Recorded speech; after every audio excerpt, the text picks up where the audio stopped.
Good afternoon, everyone. The 1 o'clock Governmental Operations Standing Committee is now called to order. Madam Clerk, can you please read the Chamber Emergency Evacuation Plan announcement and public speaker guidelines? Upon activation of the emergency alarm signal, all persons should immediately exit the building. Please use the exits to the left or right front of the council chamber or the east or west stairwell outside the rear doors of the chamber. Do not use elevators or escalators. After exiting the building, proceed down 9th Street and enter the assembly area located in the former Public Safety Building parking lot. Able persons should assist visually and hearing impaired visitors with exiting the building. Individuals wishing to speak during public hearings in the public comment period are generally allowed 3 minutes to speak. Persons appearing before the committee are not allowed to campaign for public office, promote private business ventures, use language of a personal nature which insults or demeans any person, including comments directed at public officials or staff members that are not related to their official duties, or address or question staff members directly. All questions are to be directed to the committee chair. Failure to adhere to these guidelines may result in speakers forfeiting any remaining time, and further disciplinary action is necessary, which could include barring from attendance at future meetings of the committee for a period of 6 months. Members of the public who registered in advance to speak virtually will be called at the appropriate time, either during the public comment period or during the public hearing for the legislation on which they signed up to address. And Madam Chair, all members of the committee are in attendance today, and you do have a quorum.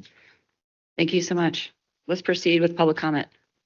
Public comment is now open. Is there anyone present who wishes to address this committee regarding items not on today's agenda? Madam Chair, seeing none and no one signed up to speak virtually before the 10 a.m. deadline, the public comment period is now closed and back to the committee. Thank you so much. Since we were not able to have our regularly scheduled council meetings last evening, we have invited Director Morris to give us a quick update on where things stand with the water plant and the recovery of those operations. So, Director Morris, if you could please come up and give us an update. And while you're getting approaching the podium, I just want to say, having had the pleasure of coming down with staff and other council members to our EOC yesterday, I feel like things are definitely running more smoothly in this reaction to the water event than in January. So it's good to see improvements being made. Obviously, there is a lot more work to do, but we look forward to hearing the status of the water as it stands now. Thank you. Thank you, Madam Vice President, Member of Council. Scott Morris, I'm the Director of DPU. It's my pleasure to give you an update on the recovery actions for the water treatment plant. I recently got an update just a few minutes ago on the status of Bird Park Reservoir and then also some of our tanks in the system. Last night, we had about 20 PSI recovery in the system. That was shortly after 6 p.m.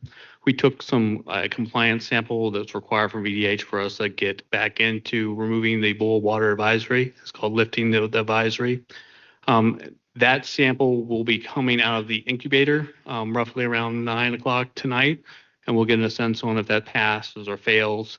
And we did take another compliance sample, the one that was required after 16 hours from the previous one. That was just done around 11:30-ish time frame. That one, we have to wait 24 hours again in order to see if that passes for compliance purposes as well. So we'll know shortly in the afternoon time tomorrow if we can lift the boil water advisory. The production value at the water treatment plant is roughly between 60 and 65 MGD. That's full production for the demands that we have. We have seen full recovery in the tank and the systems. So the treatment plant is functioning as intended. The turbidities coming out of the filters are within normal acceptable ranges.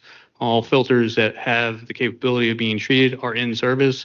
There's about 4 filters that we have some mechanical issues that we're still resolving, but those filters don't impact any of our operations.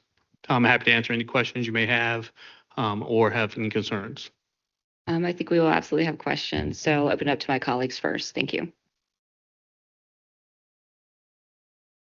Ms. Gibson? Thank you, and thank you for being here with us today. I recognize there's a lot happening. I recognize that the boil advisory has been caused by essentially filters getting clogged because of the source water conditions. And, I would assume that source water conditions changed quite a bit from day to day, given the water and weather that's happening at the time. And so if I, would understand that we would need to have a filtering system in place that's pretty robust to handle the complex and the range of water source that would be coming in. So I'm wondering, filters. I mean, I have filters in my home, and there's something that need to be changed with frequency and maintained. And so I was hoping you could describe what the filtering system looks like and talk about general maintenance for a system like ours. Yeah, in general, a filter system, it's different than the one you have in your house. They have media that's inside, similar to how you have in your house. But the ongoing maintenance for those filters is it collects sediment and debris that's inside the filters. And then every periodic, you have to go through, once you have a significant head loss or they start to clog, you have to do what they call as a backwash sequence.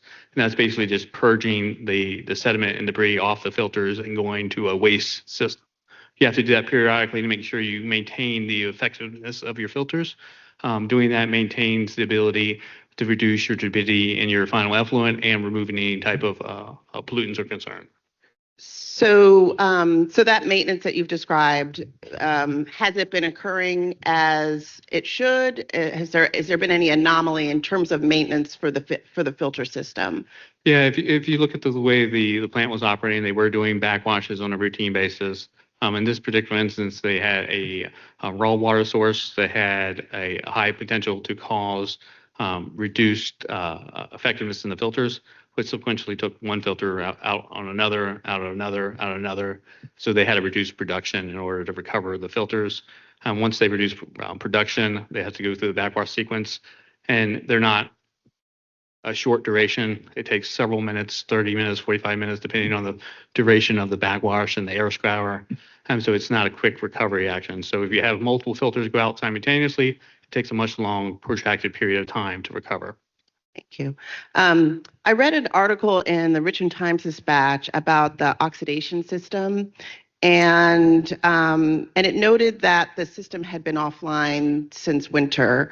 Can you describe that system and talk about why the system was offline? I do not know the reason for that system was offline since December. I'd have to go back and research that, so I wouldn't be able to speak to that intelligently. I can tell you that this would not have impacted this particular event. That did not have a significant impact to the turbidity of the filters, the ability for those filters to actually effectively operate. And I apologize. Reading the article, it seemed like a really important system, the oxidation system, that it's cleaning the water out. And so I'm somewhat surprised that is it not an important system? I mean, is it that you don't know that it was down, or? I don't know the reason it was taken offline. I'm speaking to that. I just don't know. I can go back and research it for you and give you an update on that. But to me, to go back and tell you this is the rationale behind what it needs to be recovered from or the particular mechanical issue that needs to recover from, I wouldn't be able to tell you explicitly. And I'd hate to tell you some wrong information. I'd rather get you the explicit information you need. Is it common for it to be offline, this oxidation system? When you're talking about common for an oxidation system to be offline, most systems do go offline for repairs and maintenance.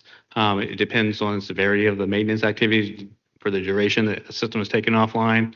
Most systems go offline routinely just to make sure that they stay up and running. And so it's not uncommon for any particular system to go offline for a short period of time or even a moderate period of time, depending on the repair activity. Thank you. I understand that Bird Park tank was having construction done or maintenance, and so it was operating at a lower capacity. And correct me if I'm wrong on this. I was wondering if the Ginter Park tank, which services my district, so many of my questions, to be clear, like residents in the 3rd district, they're frustrated, right? I understand. And so has Ginter Park been operating at a higher capacity to compensate for the Bird Park tank being at reduced capacity because of the construction? Yeah, so Bird Park Reservoir is about a 55 million gallon reservoir. At half construction, you're looking at like 26-ish, 27 million gallons. The Ginter Park tank is a 1 million gallon tank.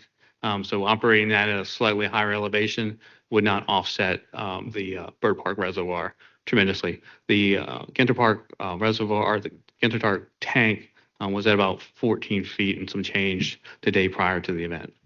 Great. So, so a month ago, we learned that the fluoride levels were not were higher than they were supposed to be. And I'm wondering, is there any connection between these two incidents? And I recognize these are two systems, but I'm just wondering, is it possible that the team was very focused on the fluoride issues, and that as a result, other maintenance items may have been overlooked because of that? No, I don't believe that's the scenario. The maintenance activity that was going for the fluoride was associated with the pumps. This would be, I didn't get any types of reports of delayed maintenance associated with bringing the fluoride system back online. So I don't believe these two are associated from that perspective. But I'm happy to look into it further for you. Right. And finally, I'm going to push a bit. So in January, when you came for the first time, I asked you, is it crazy that the city was out without water for a week? And since then we have had more than one headline regarding the water treatment plant, including this fluoride issue and now another boil advisory. And so I'm asking you the question again, is it reasonable, is it normal that a city would have so many issues with being able to deliver safe drinking water to residents? And what do you think that residents should expect moving forward? Yeah, I spoke to this before. I think there's a lot of improvements we can do at the city of Richmond to improve the way we operate. It's a long road ahead, in my opinion. We have to develop these SOPs that we've been developing. We have to do training. One of the SOPs that we did develop, which is the communication SOP, but I'm happy to share with council members. You can see the vastly difference in the response from this incident to the one to January 6th, and even with the fluoride incident. Communications went out immediately to our regional partners. We contacted VDH immediately. We started having discussions early on, assessing what the demands were, and then also, reassessing in early morning hours with the anticipation that we'd have a full recovery. And unfortunately, in that event, we had to end up taking the flow back and doing some additional backwash to bring the filters back into full service. But then again, immediately thereafter, we went out and did press releases to let the public know that we're going to have to do a boil advisory. And that was for dropping just below the 20 PSI threshold. So we were monitoring the distribution system very actively. As soon as they dropped below the 20 PSI, we did the boil water notice. And then we kept monitoring in the system and other pressure zones to make sure that if there was an event that had a further impact, we'd do immediate notifications. We did that, send it out to the public. And then immediately that evening, we were able to get production back up.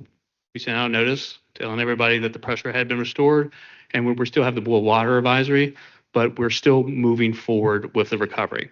You can see vastly different approaches in those two events. One is where you have open, transparent communication. We got as much facts as we could to the public when we could.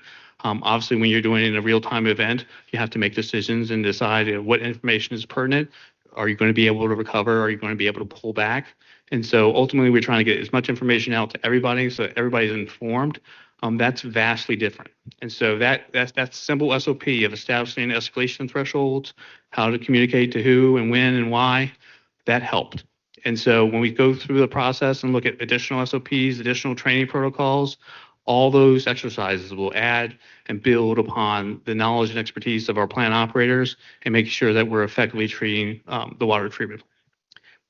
Thank you. I mean, I think that my hope is that the water will come back very quickly and that the boil advisory will be lifted. And I think once that's done, residents will be in a place to hear and appreciate the improvements that have been made. But until that's done, folks are still frustrated. And I do think as it pertains to communication, that is a sore spot for a lot of people, because while press releases went out, which are wonderful, right? And our office appreciated getting regular updates that we could disseminate. But most residents in my district did not find out directly through the city. And so that's certainly an area that needs to be revisited to ensure that, especially when there is water and people could be drinking, and didn't know. Hopefully people did find out, but this is definitely an area where there's room for improvement, I think. And so I wonder if you could spend some time thinking about, you may not have this answer right now. In January, we spent a lot of money on a communications review, and I know someone else is looking at that, but that's a report we're still waiting for. And so that's happening. And then also there was an after action report that was taken. But obviously that action was not comprehensive of the scale of issues that are clearly happening at the plant. And so as you're thinking about what type of audit, what type of investigation, what type of review needs to happen to ensure that we have a very comprehensive understanding about the issues of the plant, I think it's important for us to know what that would look like. Understood. I'll definitely get back with you guys on that and give you an update. Thank you. Okay. Vice Chair Bubaker. Thank you, Vice President Jordan. I also would like to echo that the market improvement from January 6th to what happened this week. Obviously, it's a situation that we don't want to happen at all, but I can say from being on the front lines of it and on the constituent side of it, there is a market improvement. So I do appreciate all that you've done in the short few months you've been here to make that process much smoother. A question I had, and it's just sort of like a curiosity, is, and I've heard this from a few people, the backwashing, is a routine maintenance, and it sounds like, that was something that we were always doing. And as we all know, anybody who lives along the river, goes on the river, there every season, every year in the river, there is flood stage, and it's around this time or a little bit earlier each year.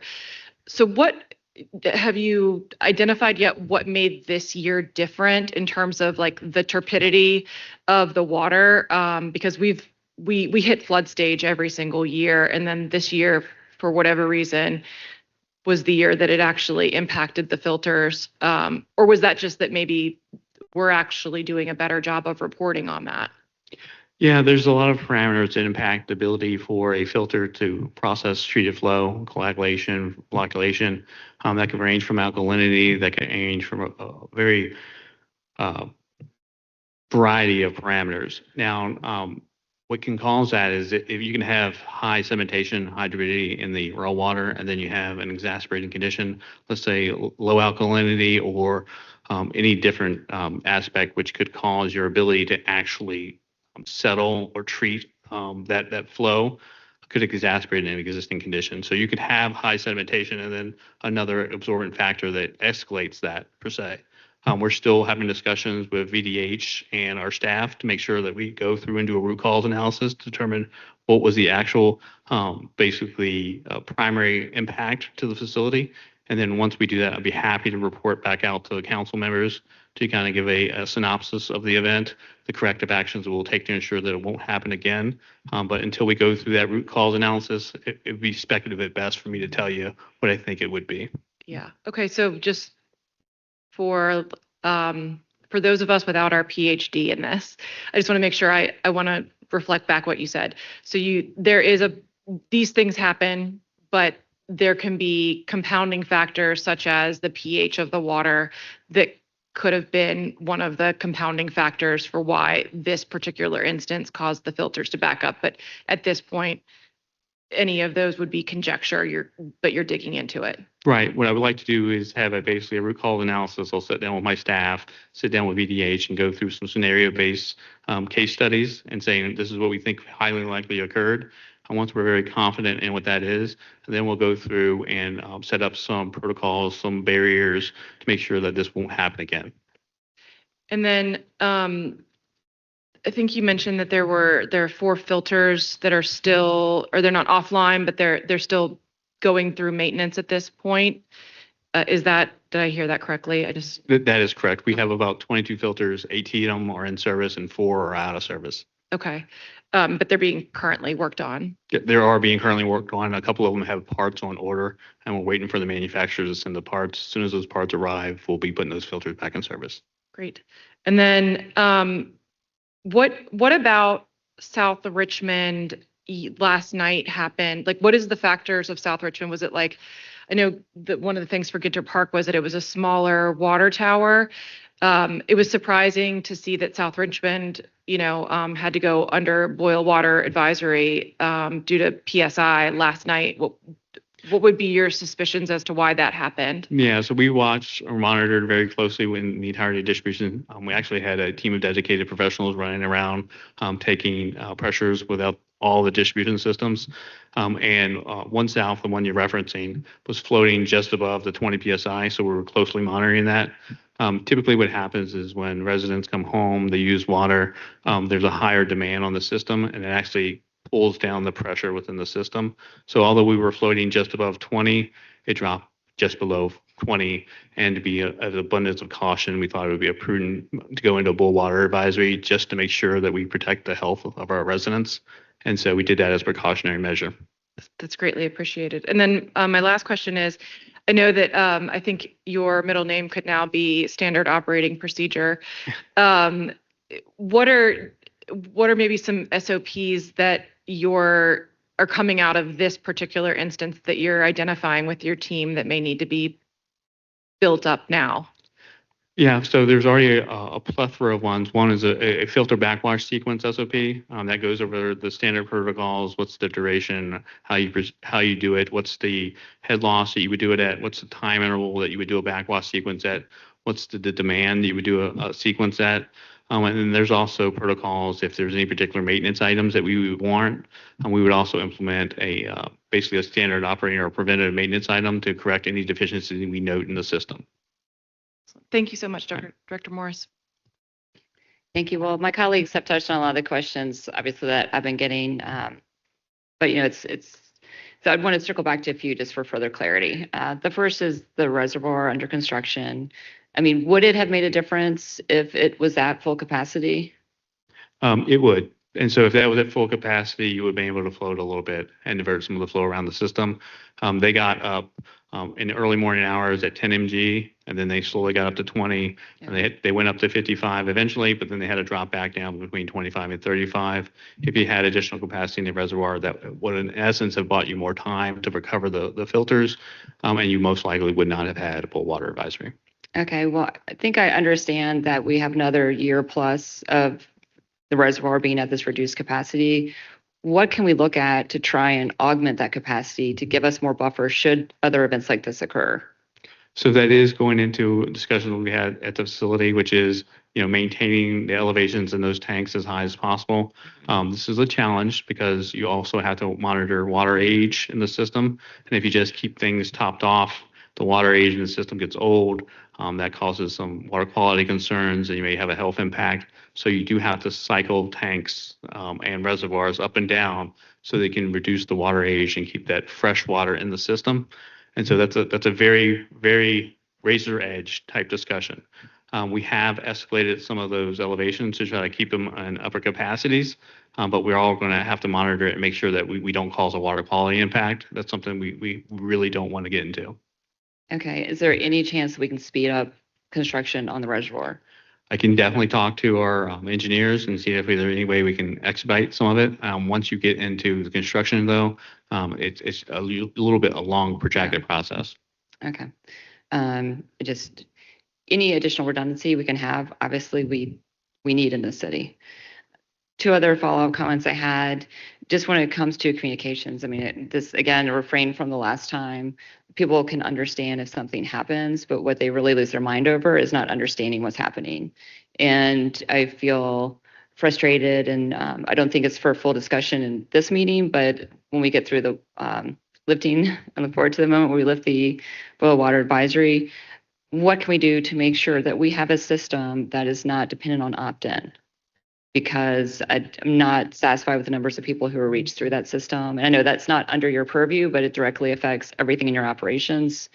So I just wanted to voice that. I would say my other question would be in regard to the root cause analysis. Do you have sort of an estimated timeline for when we might have some early indications of what that root cause was? I would definitely commit to over the next several weeks getting a response to you. Okay, so it's more near term than long term. It's near term. It's not long term. It's not going to be 3 months out. It's weeks at most. Okay, great. Because I think what everyone, I mean, my entire district was affected. And folks who don't necessarily live in my district were affected. They were coming in for graduations. We had other districts heavily affected. And I think being able to answer this is the first steps to starting to rebuild the trust in the city, because no one wants to see this happen again. I know you guys didn't want to have it happen again. I'm grateful for everyone who's sticking it out, working through the problem. But the sooner we understand what happened and how we're working to prevent it, obviously, the more comfort we will all have. We have an age system. We need to continue investing in it. But we need to understand what are we doing to prevent this at all possible. So that would be my concluding comment. I really appreciate you coming down here. Appreciate everyone who's worked throughout the city on this. Again, it's a fire drill, so to speak. Wish it wasn't. But thank you for being here, colleagues. I have one follow-up question. Thank you. One last one. When should residents expect the next update as to what's happening? So we're going to get the first compliance sample completed tonight, and the next compliance sample will be pulled out of the incubator tomorrow afternoon. So shortly thereafter, we'll be notifying the public of those findings. If everything comes back negative, that'll be a lifting of the bull water advisory. If it comes back positive, let's say the first sample comes back positive, I've already had another sample set up to take early tomorrow morning. So that way you don't have to wait as long, because if you waited until 2 o'clock or 3 o'clock, obviously you would have to wait again 24 hours for that incubator. So we're hoping that by the afternoon on Thursday, you should have an update on at least, are we still going to be in the bull water advisory, or is it going to be lifted? Thank you. Thank you so much. And again, please let your team know we're appreciative of all their efforts to get this back online. Thank you all. All right, Madam Clerk, I believe we have three presentations for consideration. Madam Chair, would you like for me to proceed with the approval of the minutes? Thank you. That is correct. That is next. The minutes to be approved are for March 26, 2025 and April 23, 2025 for the Governmental Operations Standing Committee meeting held at 1 p.m. If there are no amendments or corrections, then the meeting minutes will stand approved as presented. Those minutes have been approved. Thank you. Thank you so much. And yeah, I apologize for jumping ahead. We now have a presentation from our DPU staff on GasWorks. And just to remind everyone, this presentation will touch on GasWorks, and then when we get through that segment, we will be looking at the open audit items. Thanks. Good afternoon, Madam Vice President, members of council. This one good? All right. Dan Reifenberg with Utilities. We're going to go over Richmond GasWorks operations today, not the purchase gas cost or the supplier transmission contracts. So this will be distribution side. So I have a financial plan review, existing and proposed rates, which are now adopted rates, system overview, the staffing plan on the significant changes, and audit updates. So Richmond GasWorks financial plan, we try to develop a plan that'll be for the financial stability of the utility, the forecast period going 2026 to 2030, support the capital plan, and we have defensible costs justified. So industrial, commercial, and residential users are all assigned based on their usage of the system. And the process we go through with our rate consultant, Raftelis, we identify our objectives and policies, identify our revenue requirements and demand projections, then identify the rates required, identify our rate adjustments, and then see if we're meeting our financial goals. This slide on the right, it's the Henry Hub price for natural gas. And on the left, we got the bullet points to the gas utility at $10 million free cash flow, solid debt coverage of 1.5 of our debt, but it has very limited liquidity. It doesn't have much cash on hand. We've had increased operating costs with contracts that have been renewed, and there's still significant capital expenditures. We've had PHMSA grants that have covered, I think, 65 million. We won grants from the federal government in 22, 23, and 24. And that will give us the opportunity to rebuild the capital reserves in the gas utility. And if you see the seasonal cost of gas, it used to be in the summer, prices would go down. But now with a lot of electrification and power plants still running on gas, you'll see on the left side of that chart that June, there's still a spike. So gas prices don't really fluctuate from winter to summer as they used to. And on our demand projections, we try to normalize consumption and account for 0.5% annual growth on customers. This one, the two lines on the top, one's the revenue under the old rates, and the top line's the revenue that we project under the adopted rates that you just adopted. You notice the top line is going to go up a little, so revenue will exceed expenditures. That's to help build the capital reserves back. And the purchase gas cost is green. That's one of our major costs. And then the other is our capital projects and O&M expenses. So if you look at those make up most of our budget. On our financial policies, 2024-25, we're below the debt service right now, but with the adopted rates, we hope to get to the 1.52 to cover the debt. If you look at the top right on the operating reserve, so we try to have the minimum target of the $30 million, and then the yellow line in there is the days of O&M. So if we couldn't collect the rates, that's how many days we could operate. Right now, you'll see we're pretty low on, it might be 20-something days of O&M, but our goal is to get up to probably 175 with the current rates. And the target for capital reserves right now are 900,000. And with the grants that we got from PHMSA and the adopted rates, we hope to build that up slowly. If you try to build it up too fast, it'll basically create a rate shock. You don't want to have such a large increase. And these financial policies and goals are, if we have to go out for revenue bonds, they put us in a strong position with the rating agencies. So that's where the targets come from. And we lean on Raftellus, our rate consultant, to help us develop these. The existing and proposed rates, the adopted rates had the 5.25% increases across the board.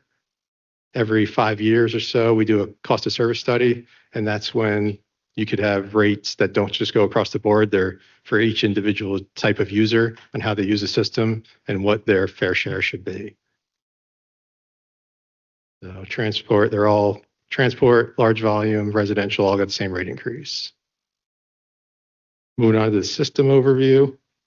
So Richmond Gas Works has 128,000 so customers or meters, so about 106,000 service lines, a little under 2,000 miles of main and 1,000 miles of service pipe. By locality, it's 41% city, like 60, almost 60-40 city versus counties. And then the mains are a little less dense in the county, so by miles, it's 38% in the city. You'll see the green on there is Chesterfield, city is blue, Henrico is orange. The little part on the top of the screen in red is Hanover. That's Stables Mill Road. It goes to the Tyson Chicken plant that closed. There's some subdivisions. And then the line going out to the west is the gate station at Goochland.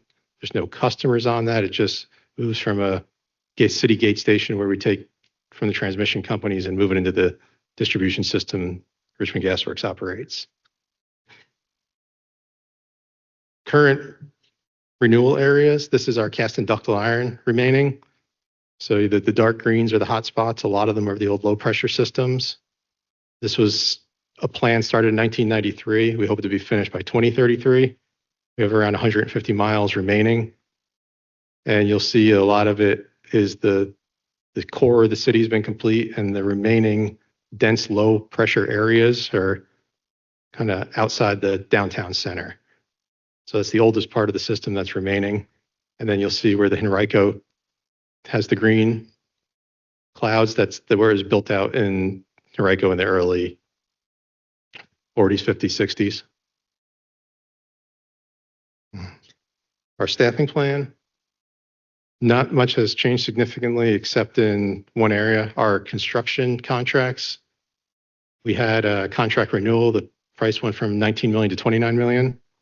So as we evaluated that, it determined it's going to be more cost effective to bring crews internally. So we developed a plan. Internal staffing crew assumptions, 4-person per crew, start with 2 crews a year, and then capping out after 9 years with 18 crews. The assumptions are 3.25% increases, 30% of salary for benefits, equipment, backhoes, dump trucks, trailers have a 7-year useful life, and we think the prices will go up 3.5% a year, 10% of the equipment costs for maintenance per year. That brings us to this chart. So on the left side, year 1, you'll see salaries in blue, equipment in gray, maintenance in light blue, and then the total cost for the 2 crews would be the $2 million. And if we roll out this plan for the 9 years for 18 crews, that the 9th year a crew would probably cost us 2.6 or 7 million for an initial cost. We look at this chart, the blue line is the city internal crews. Year 1's expensive because you have to buy all the equipment with them. But then year 2, all you're paying is salary. And then we show like the end of the life with the equipment purchase again in year 7, where it jumps back up, versus a contract crew is a little under $1 million a year. And with those increases, they're at 1.15 million in year 7. So the break even point for the city internal crew, if we hire them, is year 2. And a contract crew is always the same price, where the city crews only are salary and benefits until you have to buy new equipment.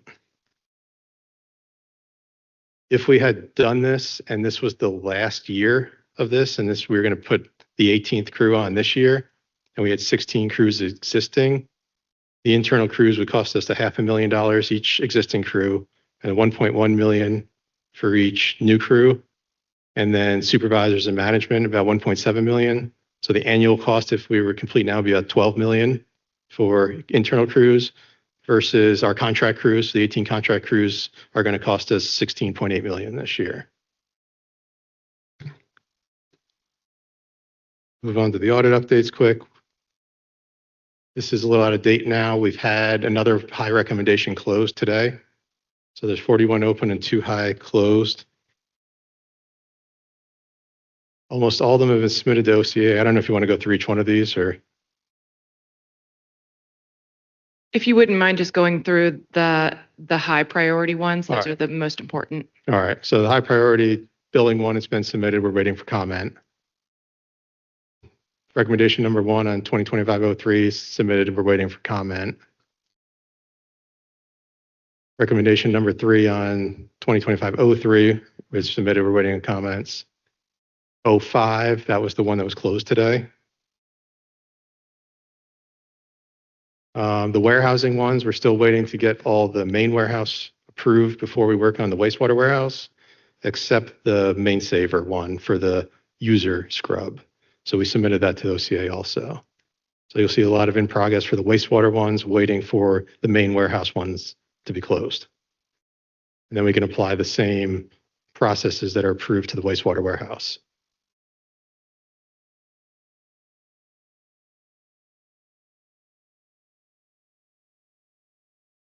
Okay, Questions? thank you. I'll open it up to my colleagues for questions. Thank you. Okay, a few questions. One, looking at your on slide 8, looking at your operating reserves and capital reserves. Mhm. I'm just an average layperson, but to me, the significant increase in operating reserves at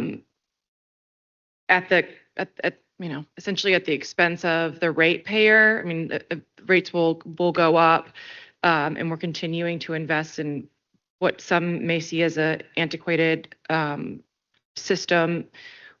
Why that significant jump in operating reserves outside of the bond ratings, when many people that pay these rates are, they're barely making ends meet, and they certainly don't have 250 days of operating reserves in their own households. It feels a little bit tone deaf. So, I mean, I would just love to know, and that's just my, I'm not, And that's the utility revenue bonds, the water, wastewater, and gas are all tied together. So to make them all a strong offering for the rating agencies, we have to try to get the reserves in the gas side.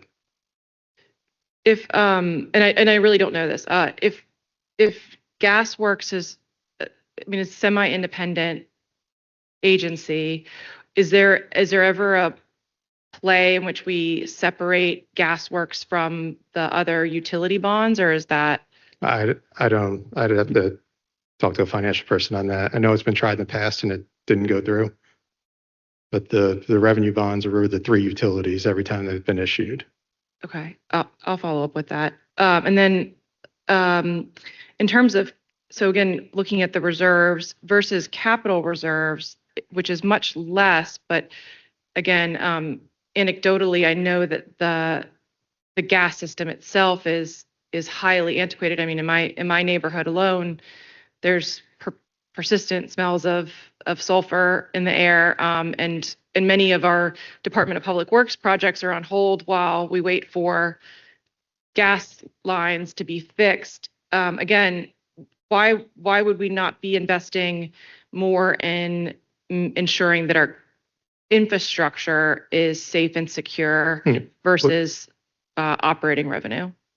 We invest as much as we can. We have the 65 million that we've gotten the PHMSA grants and our own 20 million, but there's not enough crews to actually build the amount of pipelines. So the contractors don't have enough people to build what we could pay for. Will bringing the contracting in-house alleviate that to a certain degree? It'll add more. So if we had 18 crews, we could have another 18 crews fixing gas leaks and building pipeline. So it would accelerate it. But to roll out a crew and train a crew on natural gas and have them all operator qualified, you can't do it quickly. So that's where our plan, we thought we might be able to train 2 crews per year to actually be qualified to do pipeline work under the federal requirements. And then lastly, with other utilities and things in general, we've been talking about a regional approach with our county counterparts. Given the sheer volume that the percentage of GasWorks customers that are actually in the counties versus in the city itself, are there regional conversations happening in which we can look to our county counterparts for additional support, particularly as we talk about these crews that are so necessary for the building of the infrastructure? No, the Henrico and the only cities that have gas that run municipal systems are Richmond, Charlottesville, and Danville in Virginia. So Henrico doesn't have any crews that could work on gas near this Chesterfield.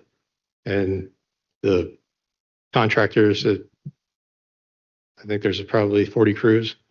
So that's they try to bring more on, but that's the most they've been able to hire. So that's kind of our production capacity of what we can hire right now through our 2 contracts. So we would accelerate if we could, but there's not enough people. Okay. Councilmember Gibson. Thank you.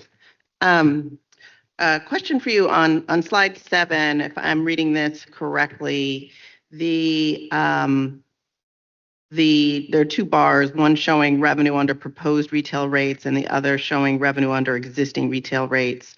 But it's unclear to me what the rate change, that was the 5.25. That's adopted now. So this was made before. Those were the proposed rates that have been adopted. So each year it would be increased 5.25%.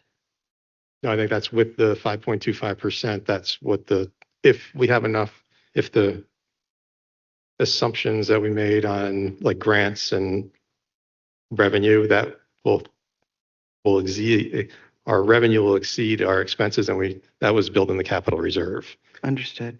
And can you talk a little bit more about the chart on page 6? It's titled Henry Hub as of April 4th, 2025. What is Henry Hub and what does this chart represent? So that's a commodity kind of place where natural gas prices you can buy. That's like gasoline. So that's the price of the commodity.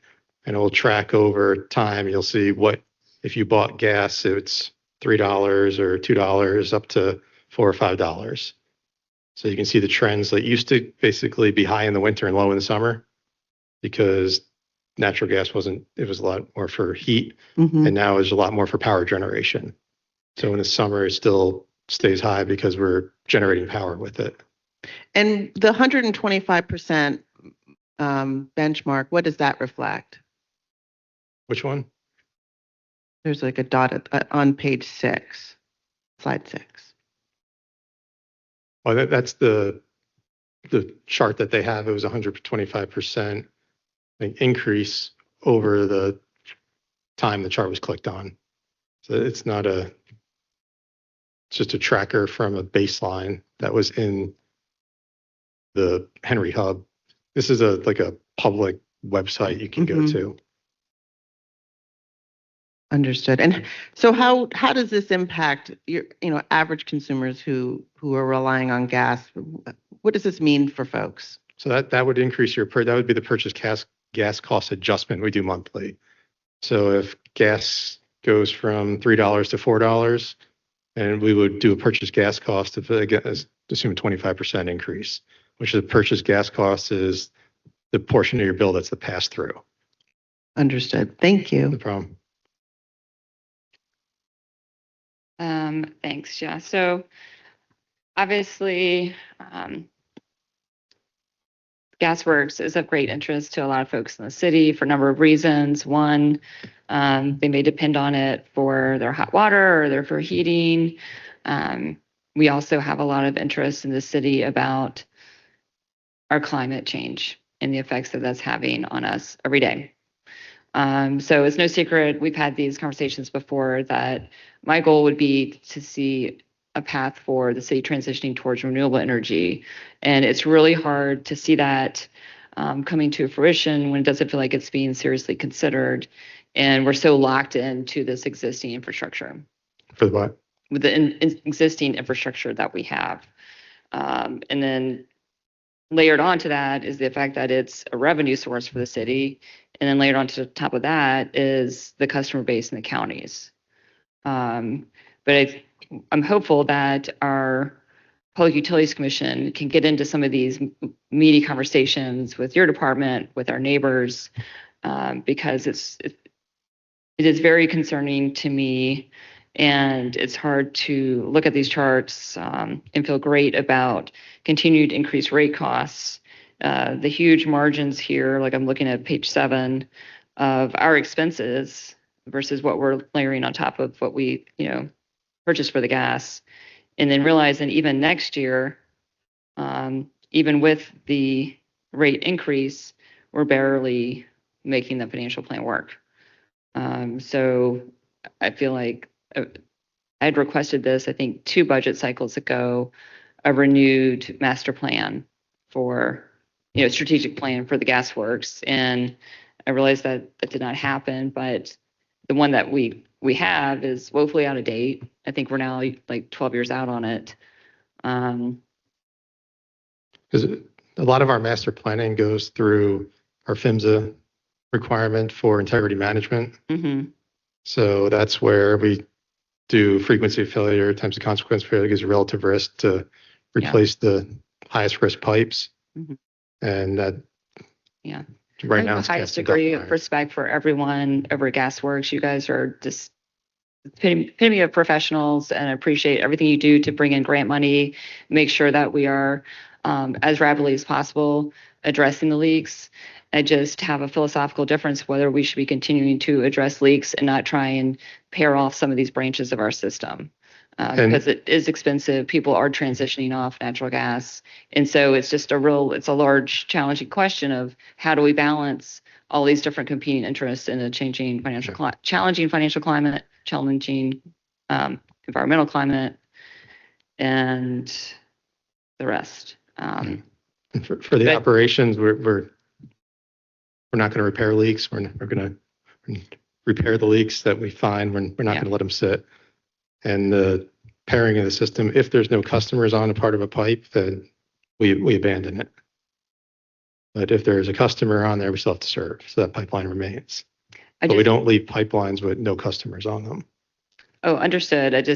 To me, when I look at some of the costs, it's incredibly expensive to do these repairs, replace the cast iron.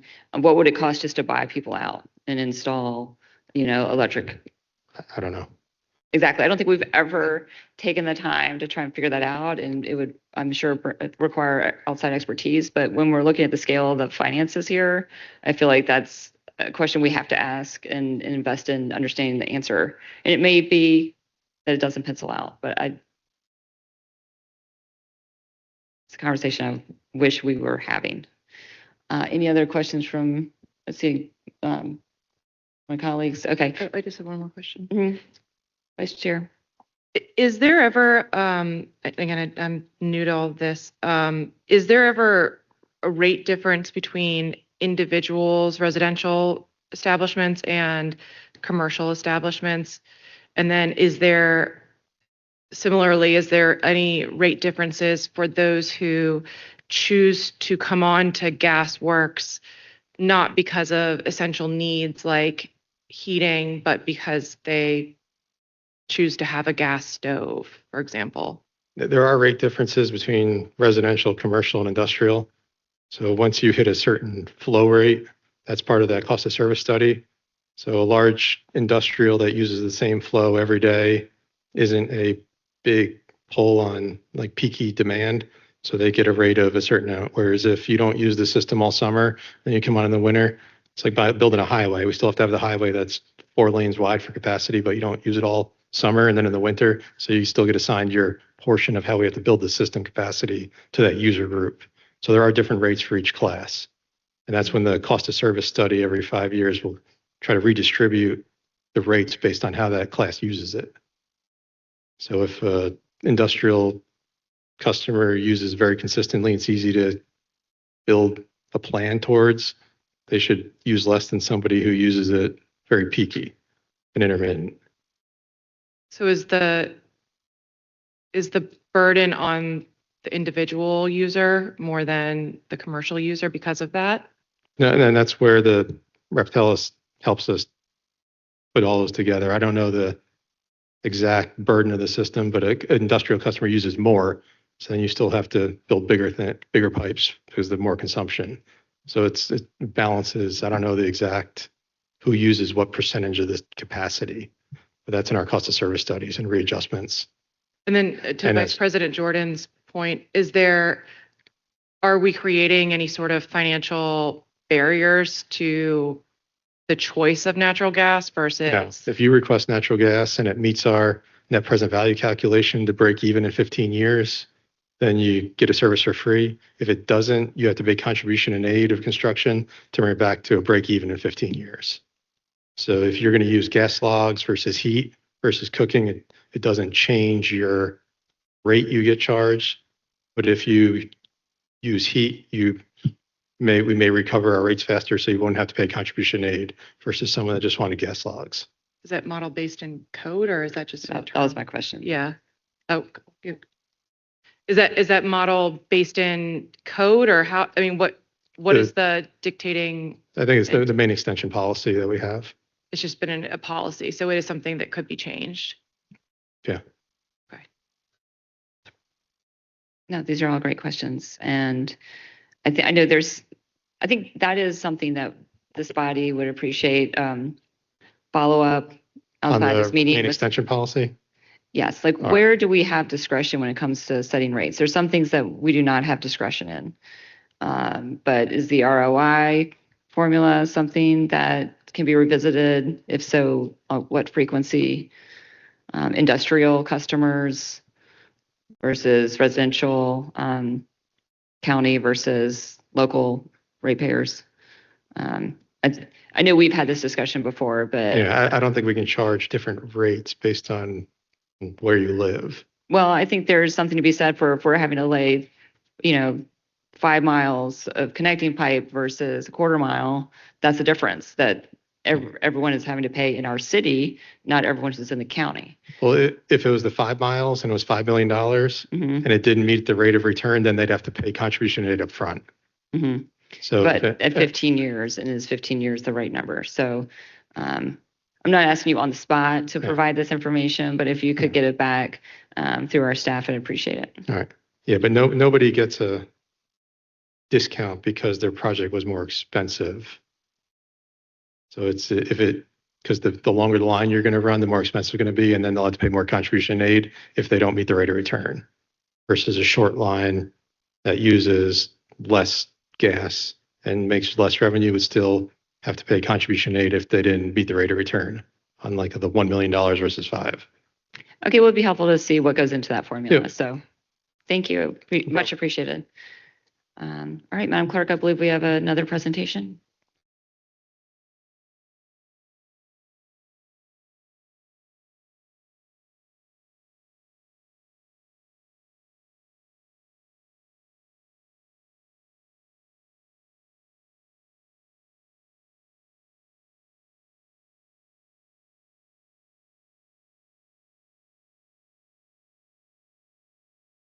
Afternoon, Madam Chair, Council, and staff. I'm Gail Johnson, the Director of General Services. So today, I want to talk a little bit about the overall Department of General Services, just a real quick overview, the conditions of some of our facilities, and then the generalized capital maintenance program. So prior to 2025, the Department of Public Works consisted of about 14 functional areas. And a lot of those focused centered around the transportation, engineering, and operations. So to better focus on our parking, special capital projects, and fleet functions, DGS was established to centralize the maintenance of these functions. The reorganization has allowed us to focus more on service delivery, and not only for our citizens, but also for our internal customer, our employees, for the needed resources so that we can get improved services there. This reorganization also aligned like functions. It gave us the opportunity to make our special capital group work closely with our real estate group. So when you buy property, the real estate group could buy property for constructions, excuse me, and or renovations. And to further enhance this department, FY26, we're bringing on the facility maintenance group. So we now have an opportunity to standardize the maintenance throughout all of these facilities.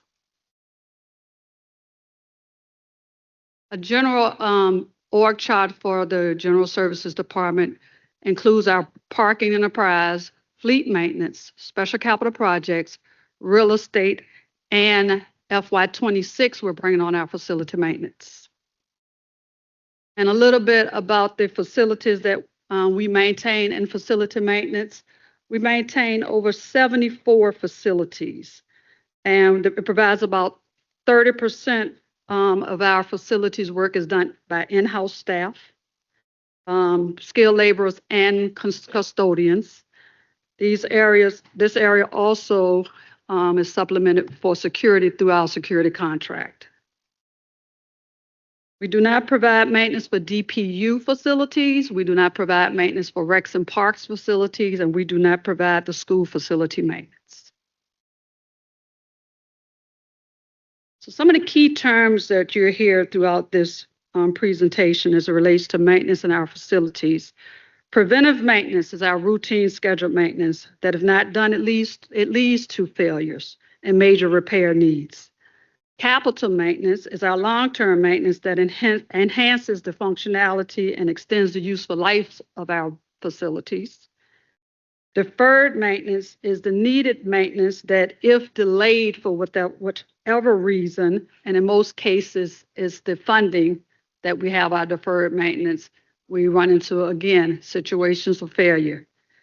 The facility condition assessments is a comprehensive evaluation of the conditions of our facilities to evaluate the maintenance needs and improvements. And then the facility condition index is the measurement of the condition of the building.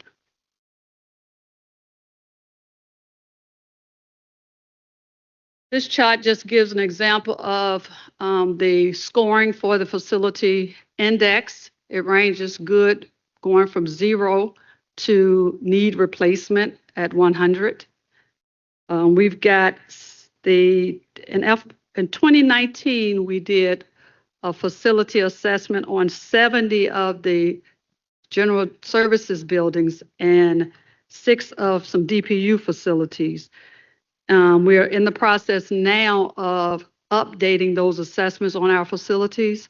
We've got 3 facilities in general services that we're looking at, and we're also bringing in the recreation and parks facilities into this assessment. And we'll talk about why we're doing that, even though we don't maintain the building based on some software we're bringing in to help us overall look at all of our facilities. And we're also getting an assessment done on the flood wall.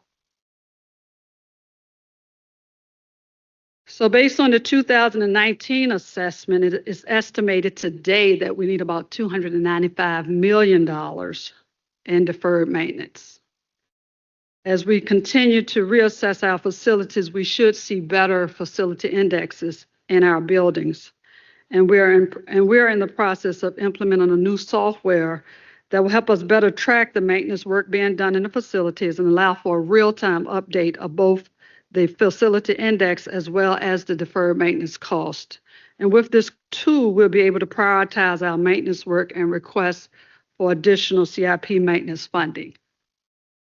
On this chart, our 3 most deficient buildings is the City Hall, the John Marshall Court Building, and the main library. So based on the 2019 assessment, they all were ranked with an FCI of poor. And we've done work in those buildings. So there's a lot that we've done over at the John Marshall. Of course, you all have been hearing the main library, and we're continuing to do work here in City Hall. So once we get the new assessments, these numbers will look a lot better.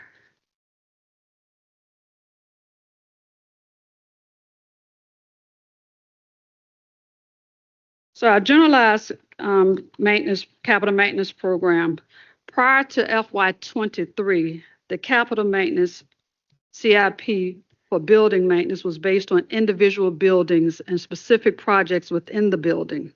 And this kind of tied our hands whenever we had an emergency or an unplanned CIP need in a facility. So in FY23, the generalized capital maintenance program was created, and it consolidated these individual facility CIP requests and provided the general services team the ability to address our emergencies and unplanned projects in a timely manner while still handling the planned CIP projects that we were funded for.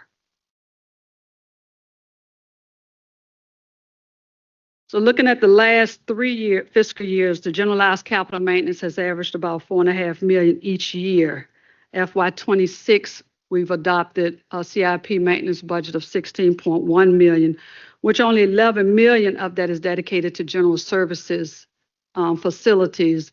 This generalized capital maintenance program budget also has some recreation and park items in that budget.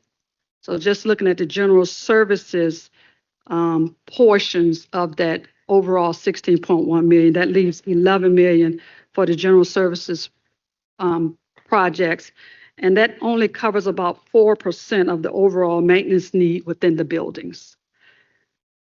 We perform preventive and corrective maintenance along with our custodian services and security services through our operating budget that runs about $20 million. And out of that, $4 million is dedicated solely to the utilities within the buildings that we maintain.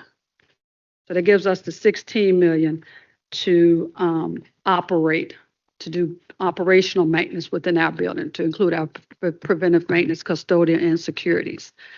And we do not have any outstanding audit items. Ms. Johnson, congratulations. Director, appreciate you coming down here today, and maybe the benefits of being a new department. Let's say that. I've had the benefit of touring fleet maintenance before, and they do an outstanding job, and that's a real shining example of what we can accomplish when we bring things in-house. So I'm interested by sort of your thoughts of, and happy to open up to committee after this, when we look at our maintenance work, how much of it is in-house versus contract? And obviously that was a big discussion during our budget season. Is that something that you guys are internally evaluating as well? Absolutely. Right Okay. now, we're doing only about 30% with the in-house staff, and most of that is because of the staff. And we've got right now 18 skilled staff workers to take on our maintenance projects based on the Facilities Energy and Engineering Association. Based with all the square footage that we maintain, that number should be about 62. We are actively recruiting. We're working with HR to try to look at what our specs requirements are. For instance, we don't have a plumber. We have master plumber in the city, and that requirement is a little high for a first level plumber. So trying to grow a plumber is a little bit hard right now, but we are working with HR on that to try to get our specs to meet the needs that we have so we can start to bring in folk. We're looking at some of the technical centers around the area to see if they would be willing to give us some feeder program that we can develop just to be able to get the staff that we need. Increasing our salaries, thanks so much for adopting that budget, should give us a help. It's just, I mean, we're not finding folk want to do trade work anymore. And that's kind of scary, but we are definitely actively recruiting for our electricians and plumbers and maintenance staff to be able to bring a lot of that in-house. Our custodians is same thing, getting positions to be able to bring those in-house as well. All right, thank you. Colleagues? Yeah, I just had a question about the deferred maintenance for the John Marshall Courts building. Knowing that that is one of the larger deferred maintenance costs, how much of this can we hold off on until it just feels like we're putting a Band-Aid on a bullet wound here with the courts building. And so I'm wondering, like, what is the sort of equation that we're doing right now between deferred maintenance and actually building a new courts building? So we are, of course, continuing the preventive maintenance, but we are evaluating every need over there compared to whether we invest that kind of money. For instance, we have plans to put a roof on that building, and that's a big cost. So we're looking at, can we extend the life of the current roof with a nice Band-Aid, or do we replace it? So we're looking at our options for getting a new court building. We've got several projects going on where we're evaluating locations, what's needed in a new court building. So as the maintenance needs come about, we're looking at them case by case to address whether we take that big chunk. But again, if it's a must do, then we have to. Thank you. Yeah.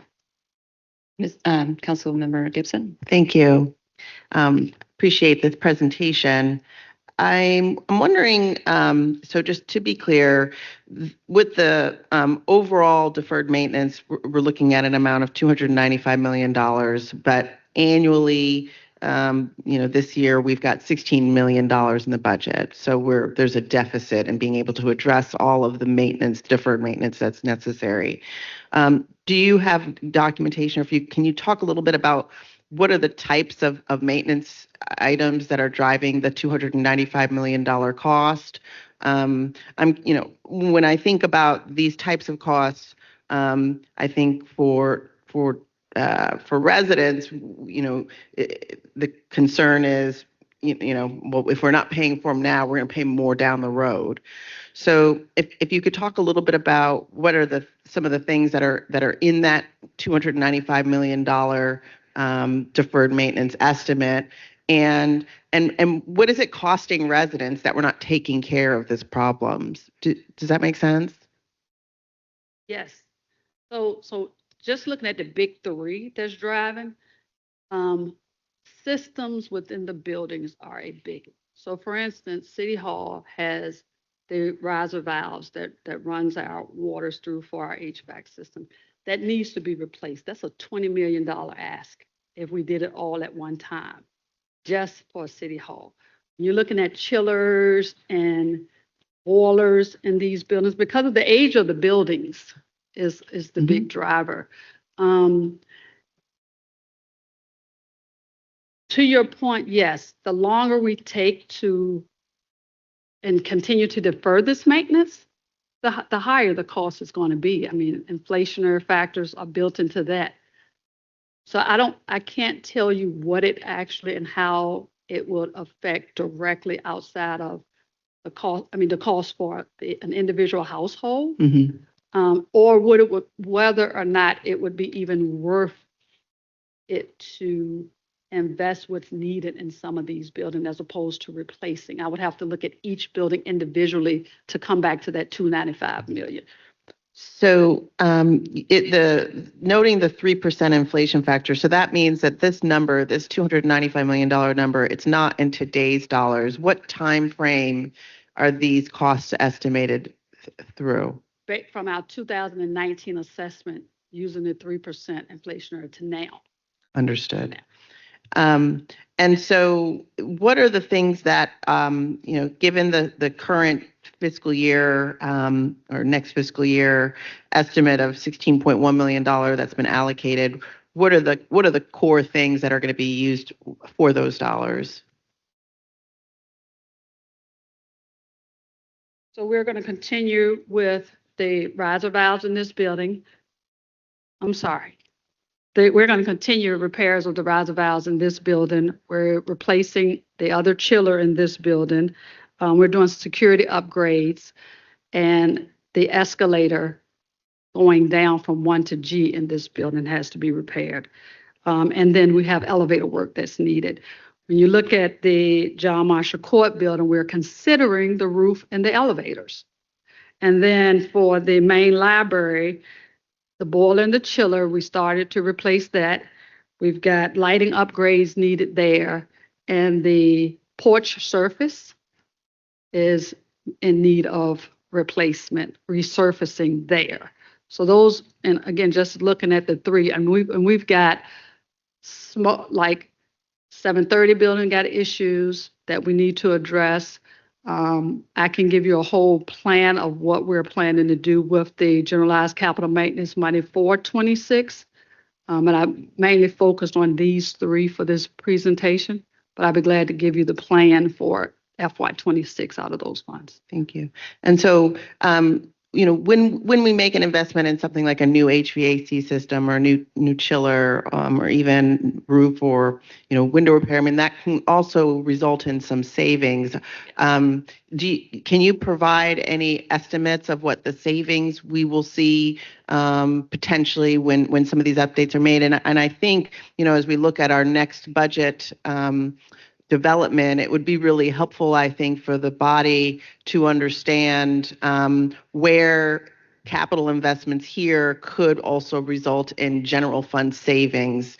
And so that would be a really helpful overview to help make a case for the investments that are needed.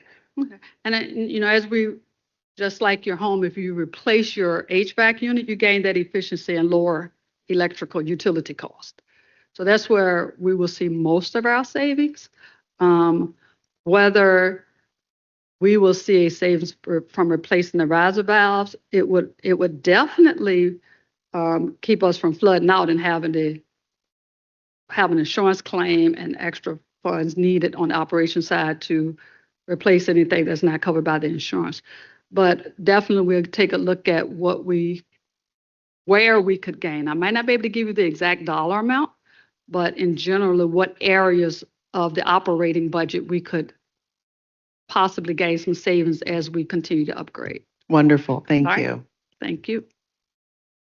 Just a quick follow-up to that. I mean, do you guys have an ROI formula that you use when you're looking at these larger investments in mechanicals? So the new software that we're in the process of implementing will give us all of that. It'll also give us the plan on what we should be requesting for a budget to keep on track and to keep our, if we set the goal for the FCI to be good in all of our facilities, that system would generate that feedback to us. Okay, great. I'm just thinking as a comparison, if 15 years is acceptable as an ROI for a gas works line, I would surely hope that investing in higher efficiency mechanicals at the city would not be expected to have a tighter ROI than that. Any other questions for our director? Thank you so much for coming down. Thank you. All right, I believe we have one last presentation, and it's one that I think every council member hears questions about. It's our urban forestry. Hello, how are you doing? Hello, how are you today?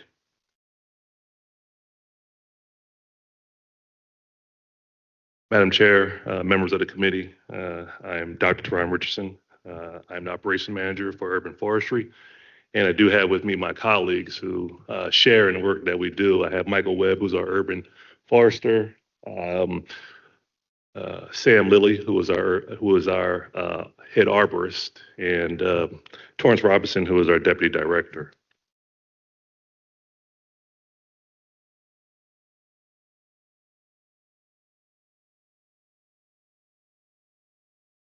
Okay, there we go. Yeah, first, we're just going to give you, what we're going to do today is just give you a brief presentation of our urban forestry division and what it's comprised of. As I mentioned a few minutes ago, we do have Mr. Sam Lilly, who's our head arborist, as well as our superintendent. We do have a total of 4 arborists. We are in the process of hiring our 4th one at the moment. We brought on 2 new arborists within the last 2 years. Who've done a substantial amount of work and has helped us manage our 4 zones that we split our responsibilities into throughout the city.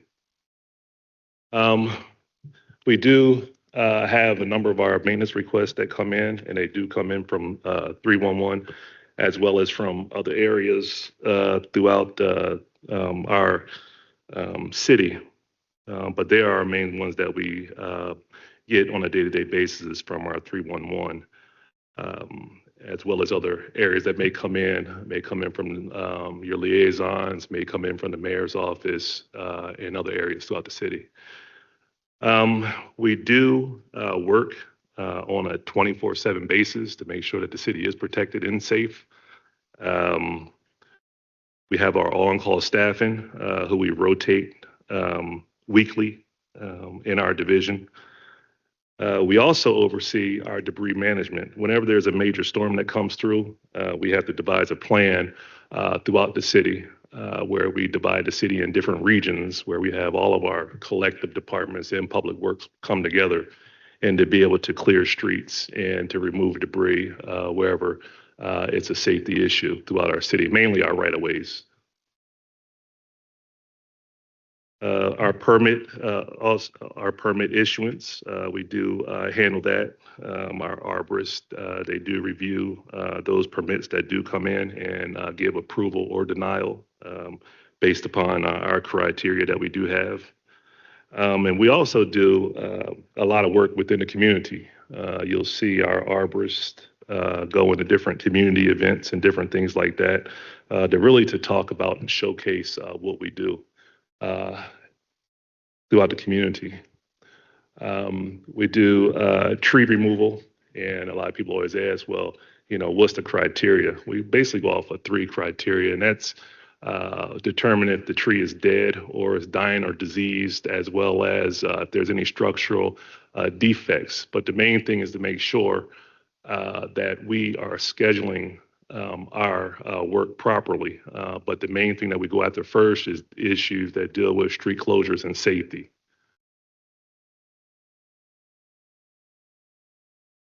Moving on into we talked a little bit about the 311 tree inspections.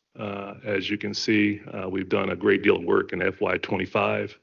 Over the last 10 months, we've probably done about 230 inspections per month. We work with due diligence to try to ensure, like, whatever requests that come in, we are going and doing those inspections within 5 business days. So with the amount of arborists that we do have in-house, I think we're doing a substantial job in terms of going out and doing those inspections. As you can see, too, our number of days in terms of us completing those inspections, it may adjust and fluctuate periodically. Now, keep in mind that there are days like this where it's extremely rainy and we just can't get out to be able to do those things, or just other inclement weather or other conditions that may impact us being able to get out. So those days can go down drastically if we have great weather. If not, those days could go up. Or if we have a major storm that impacts us too, because it holds us up from going out and doing our regular inspections. We're going out and doing our work in terms of the community to ensure that, as I mentioned before, that our right-of-ways are cleared and our facilities are taken care of. And what we also wanted to do is give you a breakdown of our inspections. As you can see in the one area where it says inspections, that's sometimes when we go out and there's nothing found, or there's a limb down, and we can pull those and put them in the back of the truck and move on. So a lot of times too, we do go out and there's nothing there with certain things because people have done the remediation piece of it in terms of removal. The average wait time right now, based upon where we're at, pruning is about 57 days and removal is about 140 days. Now, that's a lot of factors that go into that. Sometimes we talk about removal. We have trees that we can do in-house of a certain size, and then other trees that are larger, we usually contract those out. But also, too, you have to take into account some of those trees are in wires or close to wires, and we don't do any wire work in terms of pruning or the removal of trees. We use our contractors.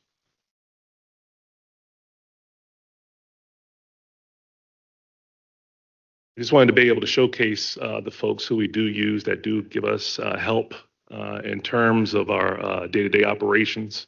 Our primary contractor that we use is Davy Trees, which you'll see a lot of their trucks throughout our communities. For smaller projects, we use our other contractor, which we utilize on an annual basis, Orleans Tree Services.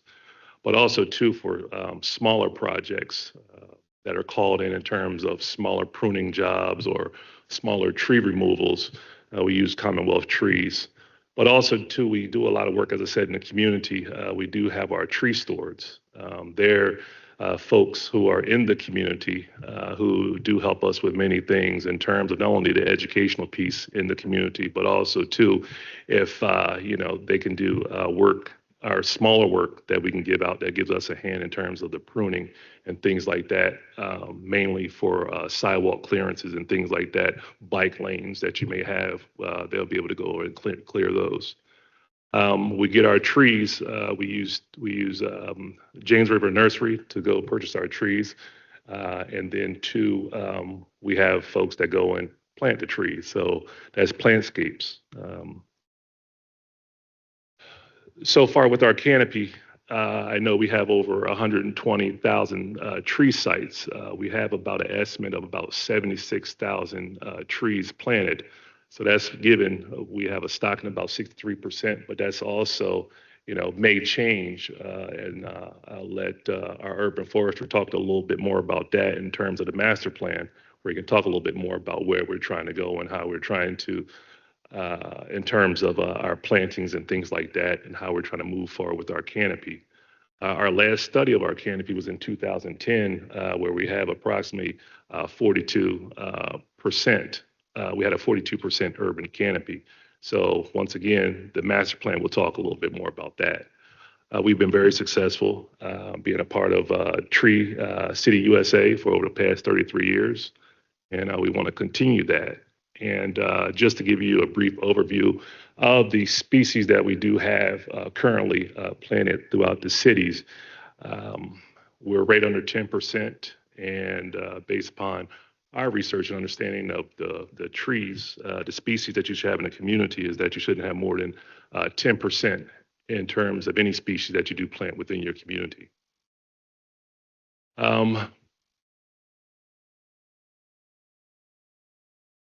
One of the things I wanted to bring up was too, as you look at the amount of the cost for our trees, as you can see, the cost for us to purchase trees has grown substantially from just a few years ago.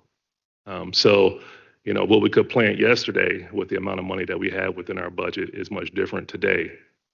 So, yeah, as you can see, we want just to showcase that it's a change of over $180 for the trees that we used to get just a few years ago.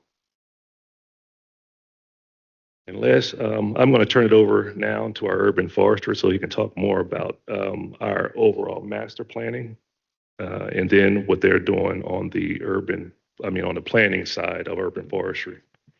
Mike? Thank you, Dr. Richardson. Thank you.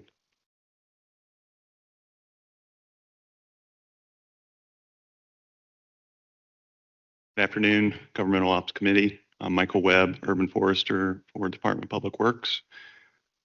I'm here to talk to you about, we've got two different disciplines within our department. We have an ops team, which Dr. Richardson just covered, and we have a planning division, which I lead. We've got a small team that's building. We have a newly hired urban forestry technician who will help lead the urban forest master plan process, as well as a beautification superintendent who will be managing the new ARPA-funded gateway locations that we just installed throughout the city.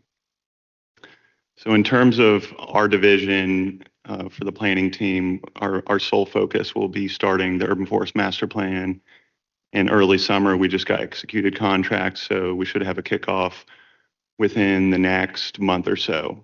And so I'm going to be meeting with the consultant to really know what our next steps are for that. We review development plans, for example, the upcoming Diamond District. We reviewed all those plans to include trees of our choice and what we approved. Just a side note, I'm really excited about that plan. It's going to be really neat. We've got some cool structural soil systems and sort of things that are really going to make those trees thrive. Additional responsibilities is we support nonprofit urban forest goals and community education to local universities as well as civic groups. And so I want to take a moment to talk about the benefits of trees. So our urban forest master plan is going to be solely focused on communicating the benefits of trees to residents, particularly to heat. I think that's something we can all relate to in Richmond currently that's changing rapidly, as well as stormwater. We've got stormwater mitigation, trees provide shade, they cool us off, as well as cleaner air. So there's always been a correlation with urban heat and tree canopy, and Richmond is not unique, but I want to show a map up so you understand where urban heat islands are, where we have less canopy, where we have more impervious surface. The north side, the south side, and the east end, and in the downtown are some of our more prevalent areas where our urban canopy efforts will need to be concentrated. And this is a vulnerability study from Dr. Hoffman that encompasses both urban heat vulnerability with tree canopy cover, impervious surfaces, and families in poverty. So I want to shift gears to talk about the urban forest master plan that's upcoming. This is a 4-year project that's going to encompass 10 to 15 year goals for the urban forest management of the city of Richmond. And when I'm talking about the city of Richmond trees, I mean the private and public trees, because that 42% number involves both of those. It's not just city-owned trees, that 42% urban tree canopy number from 2010. The first thing we're going to do is understand what we have. So assessment of our resources.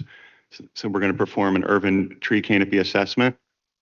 It's going to update our numbers. I think we're going to be quite below 42 with all the development that we've had in the past, and so what is that, 15 years from the last study. And from there, we're going to understand where we can prioritize those plantings. In year 2, we're going to really move forward with our community engagement. This is a community-informed plan. This is something that we want to hear from residents on what they want to see for their urban forest for the city of Richmond.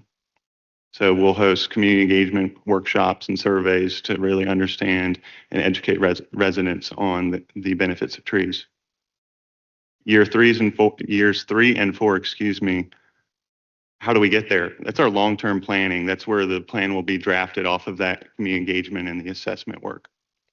So that's modernizing our ordinance and developing a methodology for achieving those goals and looking at what do we need from an internal standpoint of budgetary headcount with our internal operations and achieving the goals outlined in RVA Green 2050 and Richmond 300. Because in Richmond 300, we have a 60% tree canopy goal that's wrapped in there.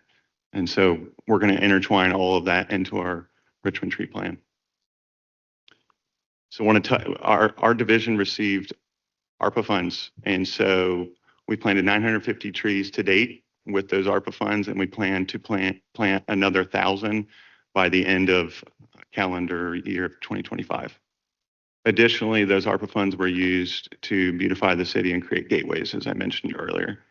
And just a side note, the USDA grant that was collaborative between Parks and Rec, Office of Sustainability, and Department of Public Works, that's IRA money and is still flowing, but a portion of that is going to fund the Urban Forest Master Plan. Long-term goals for the team. Strategic tree planting to mitigate urban heat islands. This is huge. The Urban Forest Master Plan is going to steer us on how we can accomplish those goals. Tree maintenance, a lot of municipalities operate in a reactive approach, as do we. And I think that our master plan is going to help us understand what it means to become more proactive and have pruning cycles associated with our operations. Right tree, right place. And what I mean by that is planting the right species under utilities and not planting trees next to water meters that causes issues. So we've all seen where Dominion has hacked large stature trees and improperly pruned them to maintain service. Right tree, right place is something we preach to anyone we talk about with trees. Improvement of our young tree program to reduce mortality, developing a watering program that will ensure survivability of our plantings, as well as structural pruning for those young trees so that they can be more resilient during storms. I want to touch on a new piece of legislation that is available to all localities in the state of Virginia as of March. It allows municipalities to develop a tree canopy bank. And essentially, if a developer cannot meet the quota for maintaining tree canopy, or they're not able to plant the amount of canopy that's required, they will have to pay into the tree canopy bank. Originally, this was only available to Planning District 8, and now, as of March, it's available to the entirety of Virginia. And now I'd like to open the floor to questions. Thank you so much. Two quick ones before I open it up to my colleagues. One, yes, would love to talk further about the tree canopy bank, and I'm giving the eye to Mr. Perkins over here who handles our cart requests to let him know that I'm very much interested in that. Two, quick question.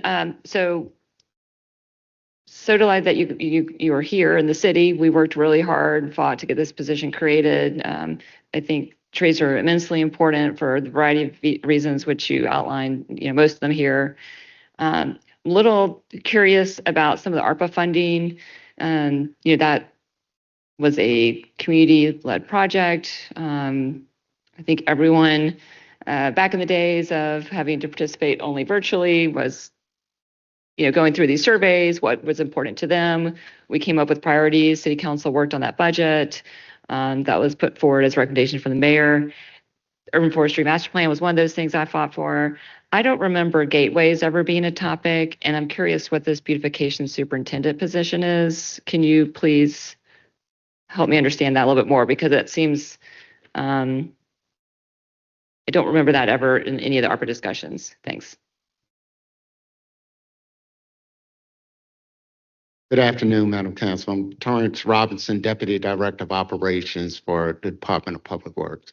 During the the opera expenditures and things, we discussed, we brought to council several gateways that we wanted to enhance with opera funding. Along with that was along with the opera funding was the RFP for the master plan document and then we had some maintenance, or we had a lighting plan that I don't know if you remember that, on Broad Street between 4th and 7th.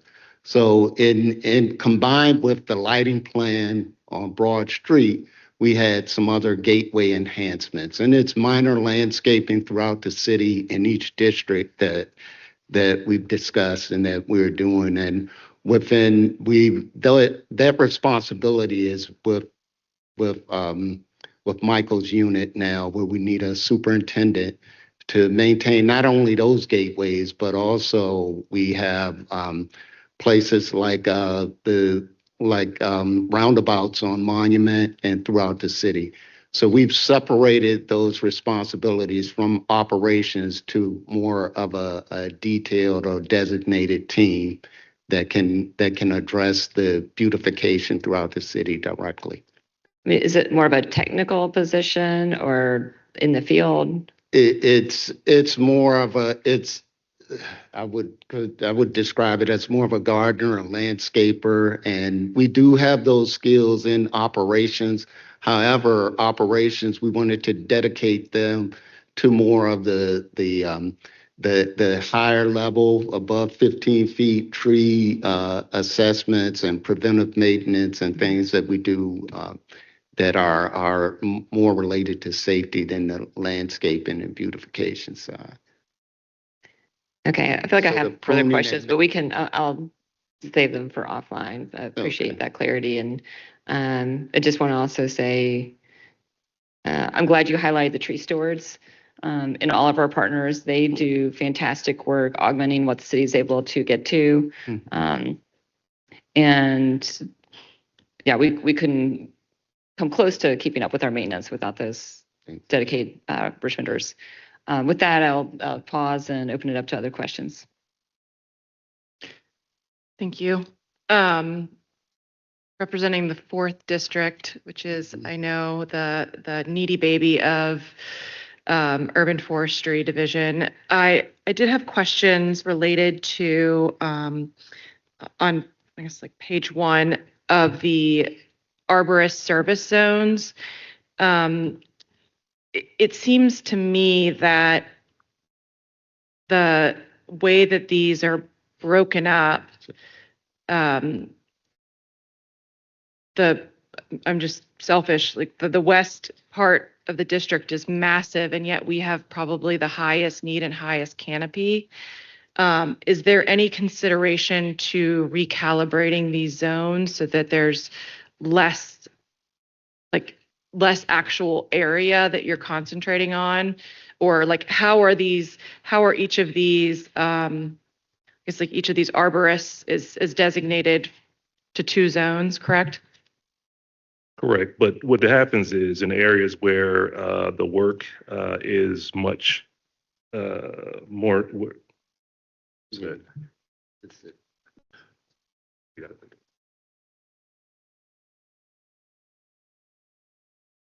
In those areas, as I mentioned before, although there are larger areas, we do split the work at times where we swing arborists to those other areas, and we get a large pool of requests in those areas.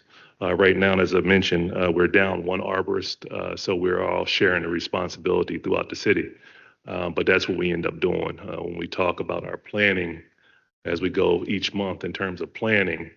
Based upon the number of tickets that we have in the system that comes in, we will share resources to move them around the city. 4 arborists for the entire city, particularly with such an ambitious tree canopy, seems like just not enough, right? Is that like, as we're looking to 2026, 27 budget, I would assume that's something that if we want to invest more resources in that. we welcome that, and that's a fair assessment. Like I said before, we do a great deal of work throughout the city, but more is always better. So if you would grant us that, we would greatly appreciate it. I'm all for more arborists. One of the things that I did note, and this isn't a knock, this is just a sheer volume. This is not a knock on your division at all. I think you guys do amazing work, particularly given the constraints that you have. But you know, I do hear a lot from constituents about that 140-day average for taking down a tree, particularly when there are some trees that are to the naked eye visibly hazardous. I would assume that you all have an SOP, a standard operating procedure around how you triage your trees. Is that fair? That's correct. Like I said before, we prioritize safety first and foremost. If we find that trees are an emergency and we need to do emergency pruning or removal, we will move that up in our schedule. As I mentioned before, some of the trees that people are saying that are unsafe, we do have to contract a lot of those out to our contractors because of the wires. Then there's other factors that go into that, as I mentioned before, which takes that time period and it moves it, is weather. Weather takes, we have a big impact like today, for example. It may be raining, but we may get calls because of emergencies. You know, a tree may come down and things like that. Then we have to move our schedule and adjust it.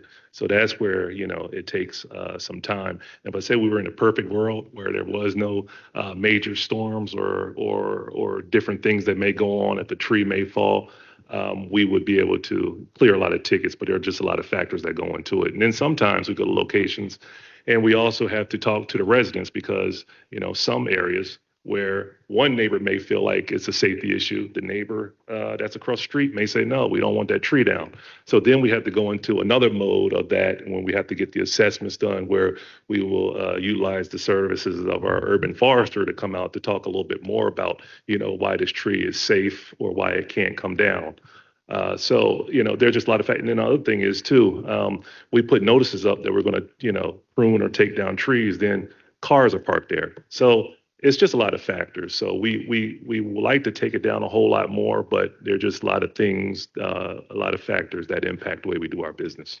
Again, I would imagine with at most 4 arborists, you're probably only hitting the emergency tickets. I mean, just to sort of keep things at bay at this point. Yeah, that is true. And then, you know, not only just them doing the inspections, our arborists, what I like about what we have now, we have working arborists. And then we do have our folks that are in the field.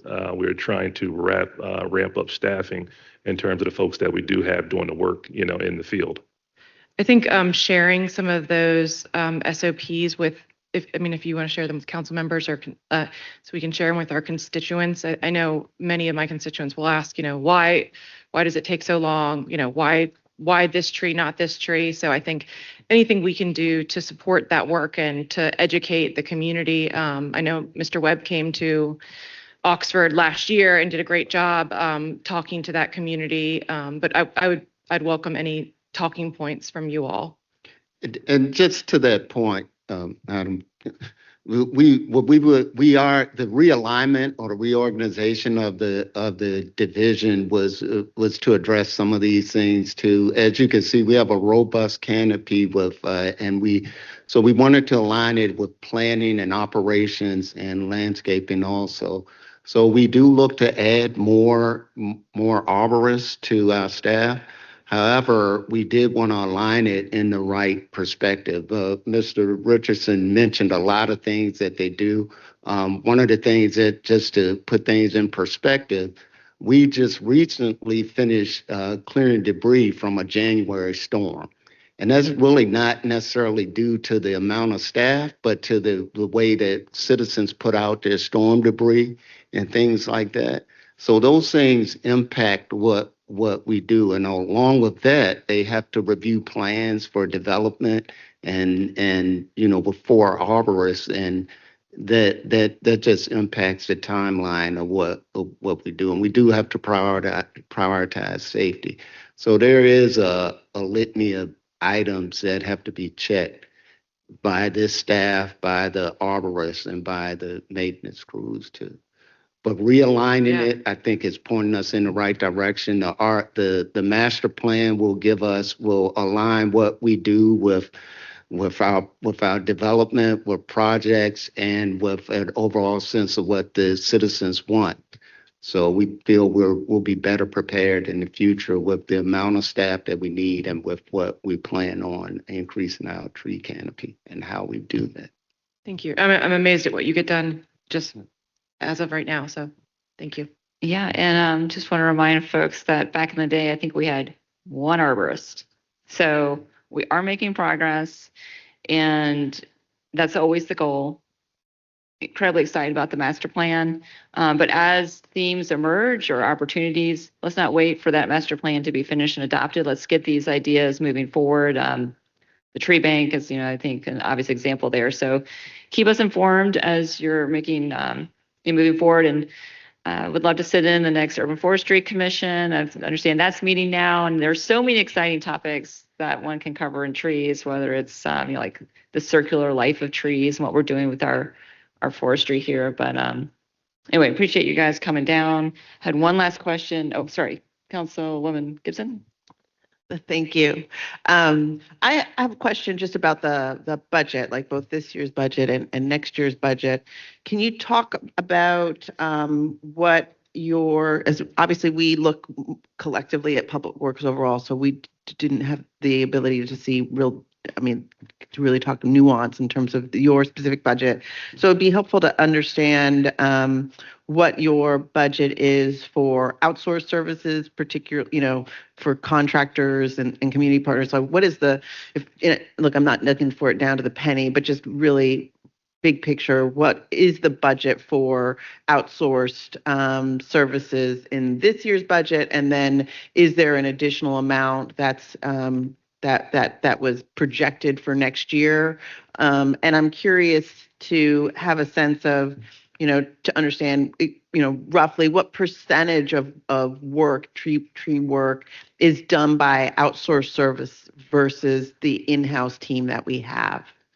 So I'll start with the budget. Right now, we're spending about 1.4 million with our contractors, and the percentage, I would roughly think that's at least 90% of what we do is contracted work.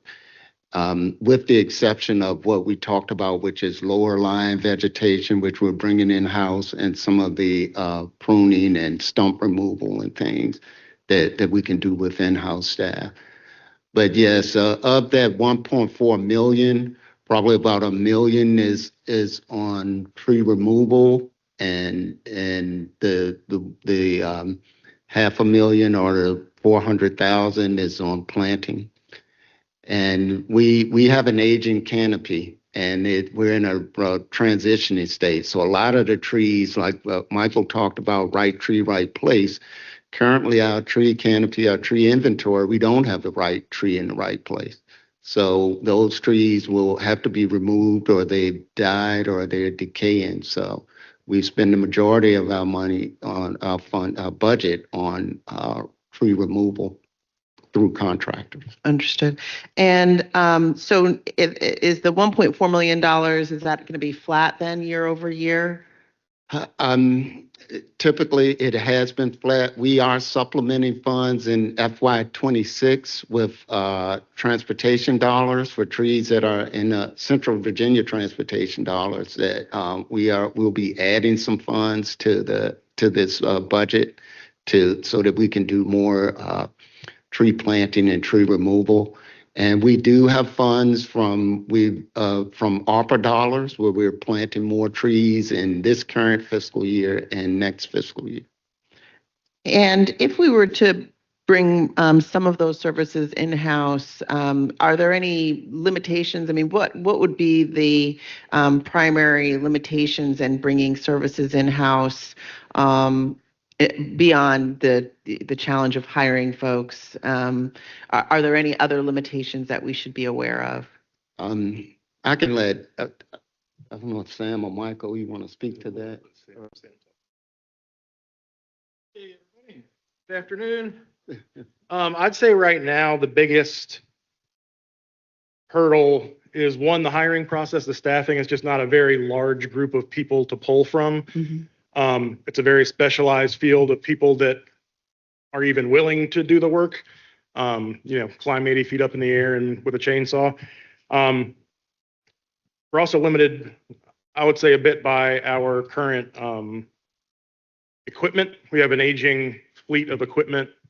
We did get a new knuckle boom truck in the last couple of years, but there's a lifespan on those where you feel safe going up in the air in them. So they tend to have about a 7-year active life. Well, we aim for 7 years. But again, those trucks aren't cheap and everything keeps getting more expensive. So I would say there's also the hurdle of getting that equipment back up to where it needs to be. And following up on that, having about 90% of the services outsourced, is that historically, going kind of further back, is that how the city has been operating for, the past decade with that level of outsourced services? And then related, I'm wondering, when we compare the system and the setup and reliance on those outsourced services here in Richmond, is that common in our surrounding municipalities and throughout the state where we're seeing that use of outsourcing? Yeah, I think it is common to see that a lot of contractors that the municipalities will need assistance with contractors like Sam Lilly mentioned, is that a lot of it is we just don't invest in the equipment that may be that's necessary, the specialty equipment that may be necessary to remove a tree on a slope or things like that are often the case and where we live or in the city. So that type of specialty equipment is typically outsourced by municipalities. And I think the next part of your question was, has this been consistent? There was a time, like Ms. Jordan mentioned, where we didn't have a lot of staff in urban forestry or in the division, and we've increased. We've seen ebbs and flows with staffing and materials and equipment support. However, I think it has been consistent that we've used contractors extensively throughout my tenure. And so looking at the other municipalities, you would say outsourcing about 90% of the services is common. I would say so, yes. I worked up in Fairfax County as an arborist for the town of Vienna before I came down here. Much smaller town, obviously, but that was all done through contractors. I'd say generally in Virginia, the municipalities that I know of, the majority of the work is contracted out. Again, like Torrance had mentioned, there are just certain things that are cost prohibitive to invest in. Cranes, we're not going to buy a crane for tree work, but a lot of the trees that we have in the city, it's safer and better to take it down with a crane. So I'd say, unless you have a different opinion, that's pretty standard across the state. Sir, can I get your name and title for the record, please? Oh, my name is Sam Lilly. I am the operations superintendent for urban forestry. Thank you. Michael Webb, urban forester. So I think Richmond is unique. We're the capital. It's very large. We have a lot of public right-of-way trees. We have big parks. You have to contract it out. It's based upon how many trees are out there and the way that the trees are dismantled. If it's a removal, you need a crane. You don't have a crane in-house. It's faster. There's nuances to tree care. It's really specialized on the maintenance. As to other municipalities, as Sam mentioned, We're very large. There's others that are very small. They don't even have an urban forestry department. It may just be grounds maintenance. And then they just have a contract with Davy or someone that just removes a tree one off. Maybe they have 10,000 trees in the public right of way. They don't have many parks. Maybe they only have 5,000. So just wanted to put that 2 cents there. Thank you.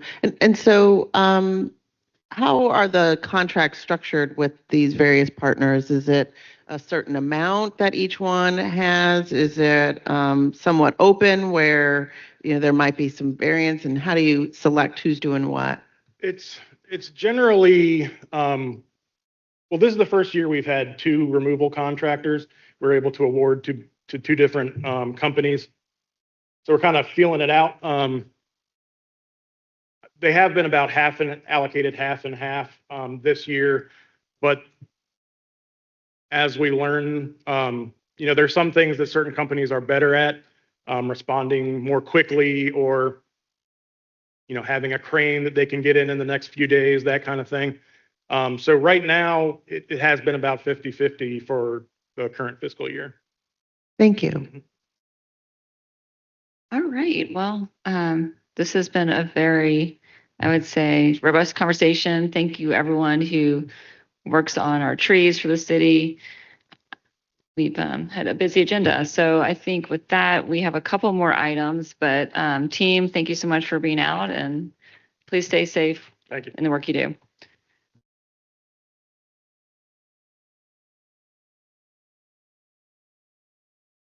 Madam Clerk, I think we have just staff report is the last thing.